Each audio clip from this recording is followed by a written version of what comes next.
And at the time, she was only 11 years old when she was kidnapped and drugged with jelly beans and flown on a private jet to New York. And that picture with the girl on Diddy's lap with the D&G sweater, that's her. She's 11 years old in that picture. They put those clothes on her. They did her makeup. What if one of the most powerful figures in entertainment, whose name is synonymous with success, wealth, and influence, finds himself in a situation so dire it seems straight out of a movie? Sean Diddy Combs, a mogul who has shaped the music and fashion industries, now sits behind the bars of a notorious prison. The charges against him, racketeering and alleged trafficking, have sent shockwaves through the entertainment world. But what if the headlines only tell part of the story? What if Diddy's troubles behind bars run much deeper than anyone could have ever imagined? Jail. But for people who have no concept of what going to jail is like, what is it like when you first go in there? The first couple of days are heartbreaking because you're taken completely away from family. There's no interaction with anyone except prisoners or the guards. So you have no idea what to expect as far as going through things with the prisoner or the guards, because it can go either way when you first walk through those prison gates. So it's really, even for the toughest person in the world, it's scary because you just don't know what to expect. And do you have all of your belongings taken away? Everything. And I went in with extension braids in my hair. They made me sit in the cell and take every braid out of my hair before I was let into population. I mean, for somebody like who's a billionaire beforehand, somebody like Diddy, it must be completely shocking. It's actually, I don't think that MDC is for any human being at all. I mean, I'm not saying that no one belongs, you commit a crime, you have to wait to, your trial and everything else, but I don't think that jail is fit for anyone unless they clean up the conditions. Lots of prisoners complain about lots of different jails and they say that the conditions are not up to scratch. What, in your opinion, makes the MDC stand out? What makes it worse? What makes it worse is the food. Mostly everything is stale food, is old food that's donated by other people that they wrap up or they cook for you. Mostly everything they have is full of not roaches and the giant cockroaches. You can smell the mold, you can smell the rot, you can smell the jail that it needs to be rebuilt. It needs help. I don't think anyone should be in that particular jail. There are lots of different people inside that jail. We know that there's a wing that houses high-profile prisoners. R. Kelly, Ghislaine Maxwell, now P. Diddy's in there. Are you aware of the high-profile prisoners? Do you have any interaction with them? I don't have any, and we never had interaction with high-profile prisoners at all. And one of the main reasons that a lot of people know about the Metropolitan Detention Center was because it made headlines in 2019. And one of the issues they had was keeping their prison population warm. And it gets extremely cold in Brooklyn. Well, in 2019, something went wrong. They had a power outage. They didn't have any water. They didn't have any lights. They didn't have any heat. And the mayor the city council tried to bring over blankets, and the warden wouldn't accept it. They were banging. My brother called me from a cell phone that was not supposed to be there. And he cried. He said, "Listen, I think I'm going to die in here." So I panicked. I said, "What the hell you mean?" It all began when Diddy's bid for bail was denied, despite offering an astonishing $50 million bond. The court deemed him a flight risk, sealing his fate in one of New York City's most infamous detention centers, the Metropolitan Detention Center in Brooklyn. This is the same facility that has housed notorious figures like R. Kelly, Ghislaine Maxwell, and even Jeffrey Epstein before his death. Known for its harsh conditions, the MDC is a place where stories of cockroach infestations, freezing temperatures, and overflowing toilets are just the beginning of the nightmare awaiting its inmates. If you're having problems with a prisoner, do I have to, call a lawyer or what can I do? He said, "No, I'm going to freeze to death." I said, "Freeze?" He said, "Yeah, we don't have no water." So I called the news station and made a whole big show. And I went down there and I, had to do something about it, not just for my brother, but for anybody. He was telling me that he thought his roommate was going to die because his feet was turning purple. They didn't give my brother his medication. No gas, no lights, no water, no heat for almost 2 weeks. just take me back to the moment, because I've seen the videos of you outside protesting. It is extremely impactful. You can hear prisoners shouting down from their cells saying, "We are freezing." I screamed to the inmates. I said, "Everybody, please be quiet." And they stopped banging. I said, "If you are freezing cold, bang on the windows." It was so loud you could hear it from blocks away. It was so loud, and it was, it was heartbreaking, for me to know that, my brother and other people were going through this.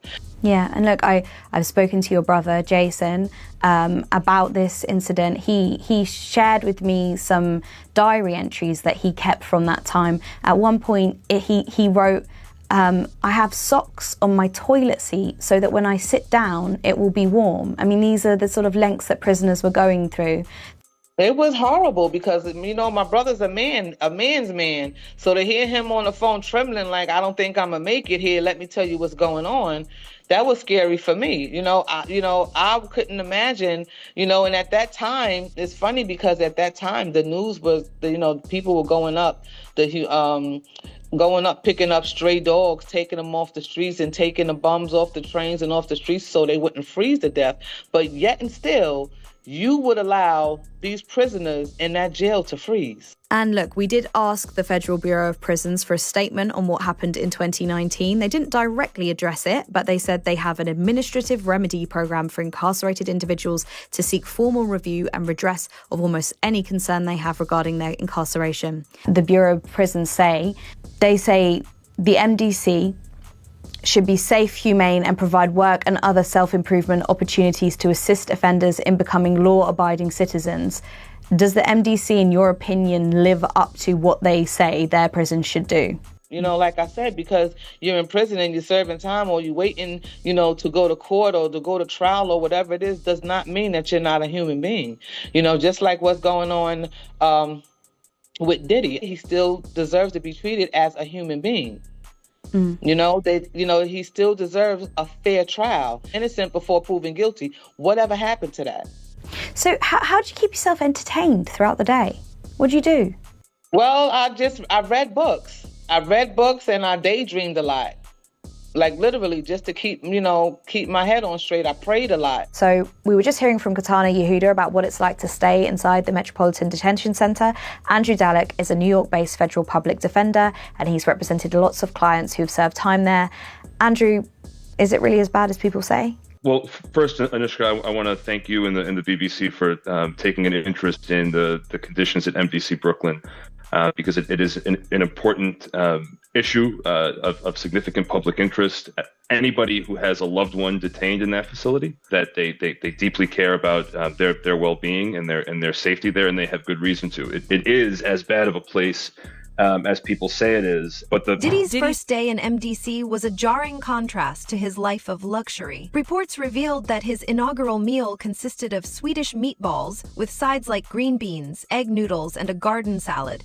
He had the option of a black bean burger, but it seems the meatballs were his choice. Just imagine, this is the man who once threw million-dollar parties, now confined to a cell eating meals that most would consider unappetizing. The disparity between his former glamorous life and his current grim reality was never more apparent. He fell down and he got shook, and I just stood on top of him, grabbed him, and next thing you know, NYPD was there. Okay, so that situation happened. And then a bit after that, in Atlanta, Suge's best friend, Big Jake, gets killed in a club. And this part's kind of fuzzy, but there was a rumor that Wolf was the one that did it. Puffy got blamed for it, and so forth. But I guess Wolf wasn't the one who did it, but still there was some sort of blame that Suge had on Bad Boy over that situation, right? I don't know if Suge had blamed Bad Boy for that, because the situation never came, when I got with him, the situation never came to us like that. Now, I've heard Wolf talk about it, and Wolf told me personally that he didn't do it. And I know everybody knew the guy who did it. It was this dude, he's dead now. He got killed in Atlanta about 2 or 3 years ago. His father was from the Bronx and he owned the cleaners. Now, did Wolf and them know him? Yeah, they probably knew him. He was from the Bronx, his part of town. His father owned the cleaners. They knew this guy. You understand? Him and Jake was arguing over this chick or whatever. Now, did Wolf do it? How could Wolf do it when he was next to Suge? He was right next to Suge when Jake got killed. But everybody want to say Wolf did it because that glamorized the situation. Right. Okay. And then after that, Wolf actually reached out to you and asked you to come back to Bad Boy and help out with security. Well, I told Wolf he had to straighten out his thing with Slick. We met on 125th Street, me, Slick, Rico, and Wolf. Him and Slick talked and everything, and it was cool and everything. So he said, yo, Gene, I need you to come because we need somebody who was in law enforcement or legal that could carry a gun and everything to be with us. He said, and if you ran after me, and this was his own words, because I didn't see it and I didn't know it at the time. You know, he said, if you ran after me and I had a gun in my hand, I want you on my team. I said, I don't fuck with Puff like that, bro. He said, from the city college shit. He said, yo, you're going to have your own contract. You're going to have your own days. All you got to do is listen to me and make sure he good. I said, all right, man, we'll see. And that's when I went back. Okay, so you joined the security team at Bad Boy with your own contract. Right. And Wolf was already over there, and Big Paul was over there as well. Paul, yeah. Yeah, Paulie. And Paulie was kind of Puffy's everyday guy? Yeah, Paul was the guy who Puff helped him set up a security company, had him set up a security company. So he did the security at the house, the apartment building or whatever, and Sean John, and over at Bad Boy and the studios. So he set up all the security for those places. Life in MDC isn't just about bland meals. Former warden Cameron Lindsay gave a chilling look into Diddy's daily routine. He wakes up at 6 a.m., makes his bed, and cleans his cell floor. With only 3 showers a week and just an hour of free time each day, his once glamorous lifestyle has been replaced by a monotonous, highly controlled existence. What was once a life of luxury and freedom is now a rigid routine. Puffy's personal security as well? Puff, that's all I did was Puff. Okay, and I guess every so often, Puffy will put you with Big during certain events and so forth, right? Well, like if we was on stage or Big was on stage, he felt threatened for Big, I guess. He said, yo, Gene, go watch Big. I said, all right, cool. It wouldn't matter. Okay, so you doing some work for Biggie, did the two of you kind of form a relationship?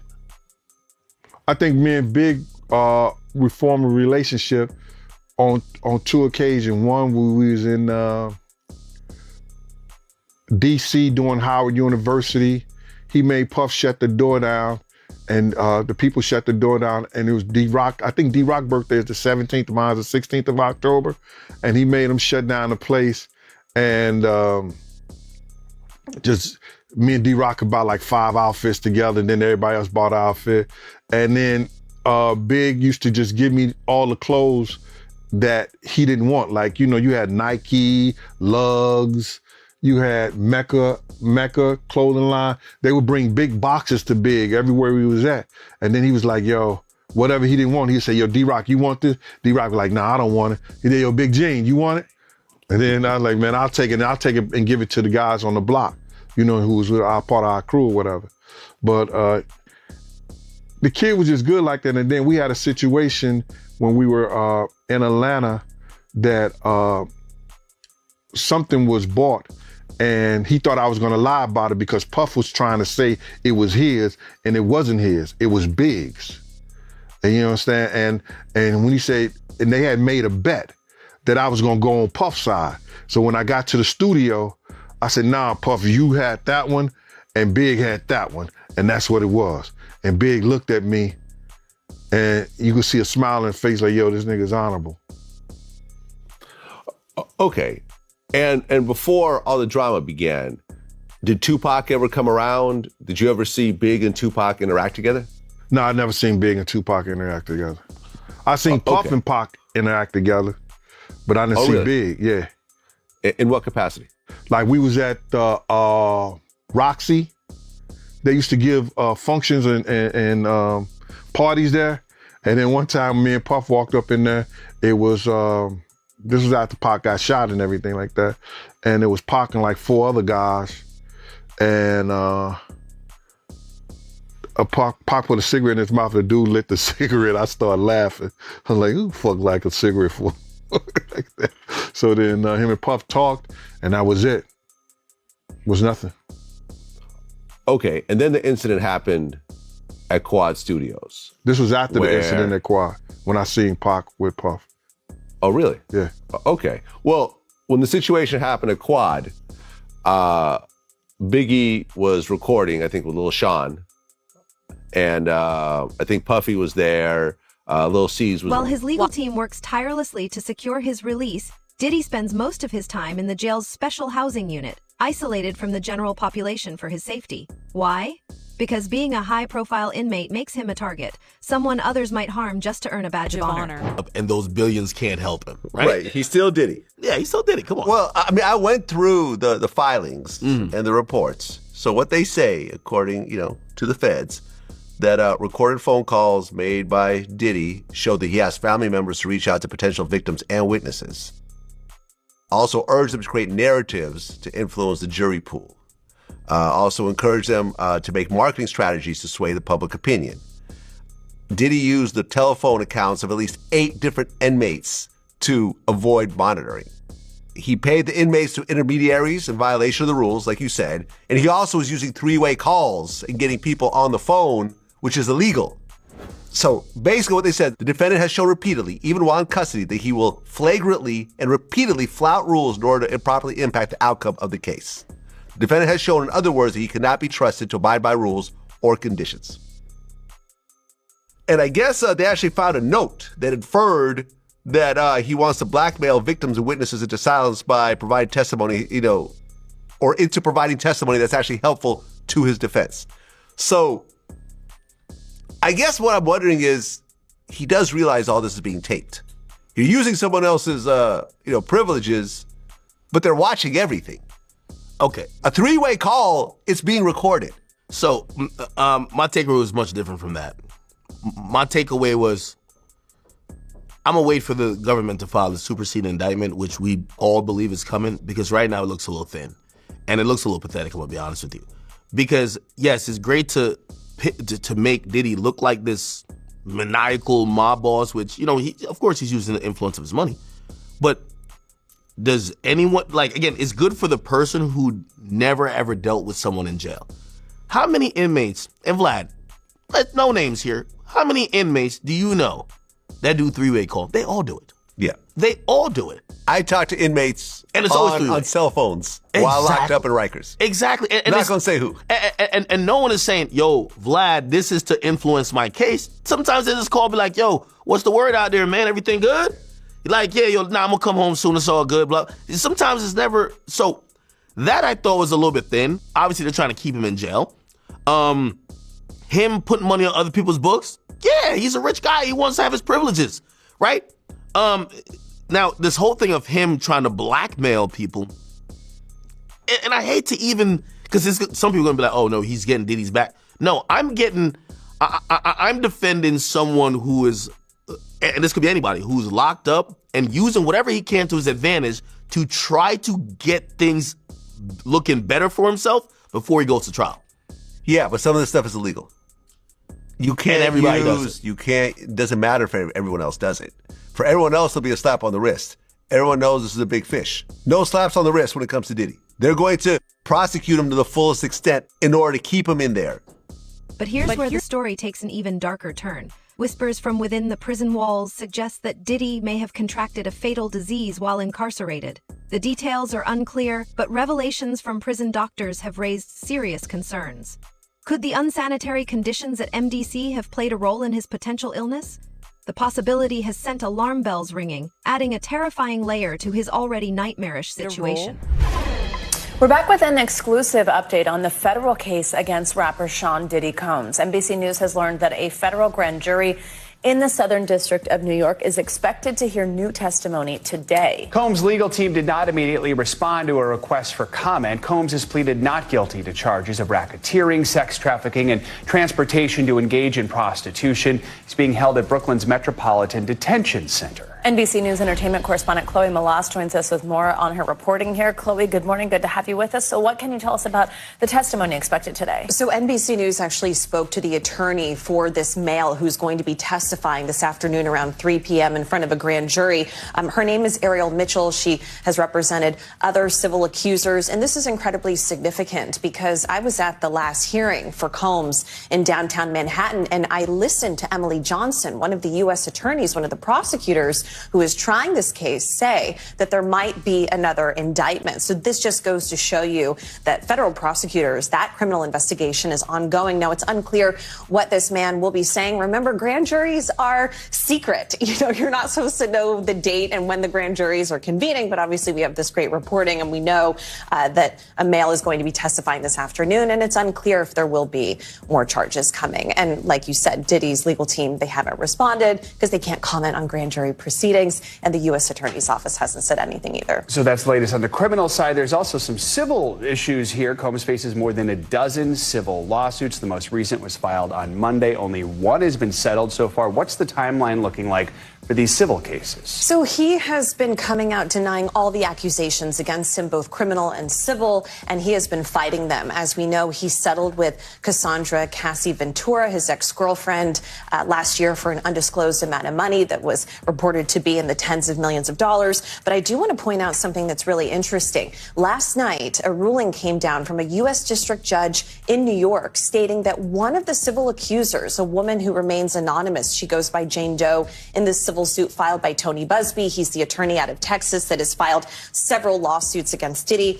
The judge ruled that this woman had to reveal her identity, or in a few weeks, she's actually going to dismiss this entire case. And this is incredibly significant because could that mean that other civil accusers will face the same fate and have to come forward? The judge said that the idea that she needed to remain anonymous because she was afraid of Combs potentially hurting her or threatening her seemed unlikely because he's currently behind bars awaiting trial. They also said that, yes, in the ruling, the judge said, yes, it's humiliating. It's hard to come forward and to put your name out there, but that does not outweigh the reasons for you having to come forward and put your name to it. So we've reached out to Combs' legal team for comment. This is a win for them. They haven't said anything. I've also reached out to Tony Busby, who filed this suit, and he was the one that filed those new lawsuits, Joe, on Monday. So again, it'll be interesting to see if this affects these civil cases. And again, Combs is expected to go to trial on May 5th.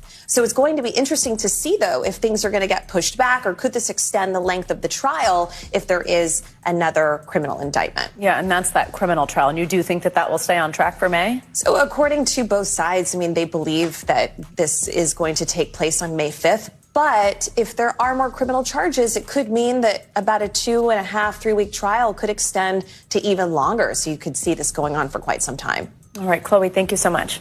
Thanks for watching. Stay updated about breaking news and top stories on the NBC News app, or follow us on social media.